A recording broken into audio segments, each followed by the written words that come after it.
And now to our first conversation, we see Nigerian bank customers have had to endure service disruptions as the financial institutions embark on a system upgrades. Commercial banks are upgrading their technology infrastructures to improve service delivery and reduce costs where possible. Well, joining us to discuss the state of things right now, we have Mr. Tajuddin Ibrahim, who's the Director of Research and Strategy at Chapel Hill Denham. Great to have you on the show. Thank you for having me on the show, Lado.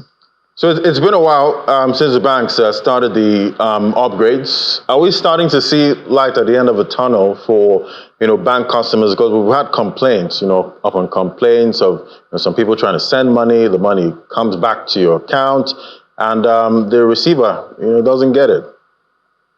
So I think all of those complaints are going to fizzle out over time because it looks to me like what the banking sector is going through currently is a complete, upgrade of their, application in terms of core banking application. And when you have a major upgrade or a complete move to a new system in terms of your application, you will likely see or experience all of these glitches that customers are experiencing. I think it is going to be short-lived, and I reckon that the positive impact is a lot more compelling over the medium to long term. It is important to note that the banking sector, as we speak, is dealing with about 63 million BVNs as we speak. That is a remarkable increase of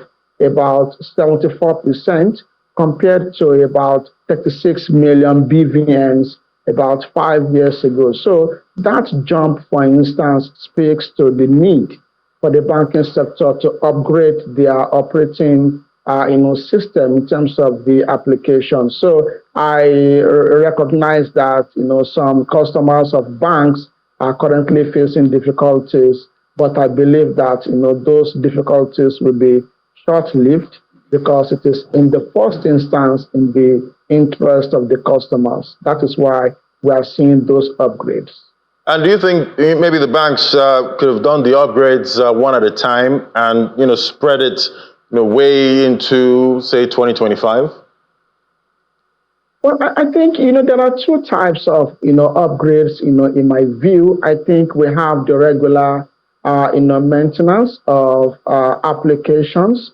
All of those do not require a major or a complete, shift. So all of those ones can easily be completed, within a couple of hours as communicated by the banks. So, but for major system upgrade, like the one that some banks are currently embarking upon, I think the best is just to do it, once and for all. And, that is what we currently are seeing. I reckon it is not something that can be adopted in phases. It is more like something that has to be done, once and for all, because it is a complete shift to like a new core banking application. I think that is what the situation is, and I reckon that it can be completed this year, and by next year we'll be talking about a lot more, seamless banking in terms of the channels of banking in the country.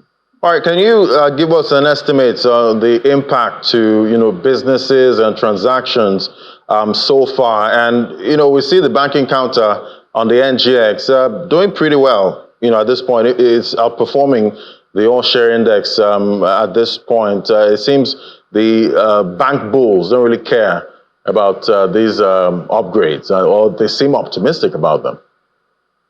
So all of those upgrades, largely speaking, will be reflected in the customer deposit numbers, and the customer deposit numbers that we have seen for banks are still on the robust side. And with a strong platform, I think the outlook for customer acquisition, customer deposits in the sector is positive. If we now talk about the performance of the banking sector in the first 9 months of this year, the performance has been robust, as indicated in the numbers published by the banks, largely because we have, number one, high interest rate environment. Number two, we have more customers of banks doing banking transactions, sending money, transferring money, making payments using digital channels of banks. So that is also supportive of the performance of the banking sector in the first 9 months when we look at the non-interest income of the bank. So those two income streams have, broadly speaking, been supportive of robust performance by the banking sector. The interest income, part of the business, and the non-interest income part of the business. And the outlook, to my mind, is positive. For a time where I'm not afraid, when I'm trying to make some of these transactions on the apps, afraid of it failing. But hopefully we all enjoy from these upgrades. Thank you so much, Mr. Tajuddin Ibrahim, Director of Research and Strategy, Chapel Hill Denham. Thank you.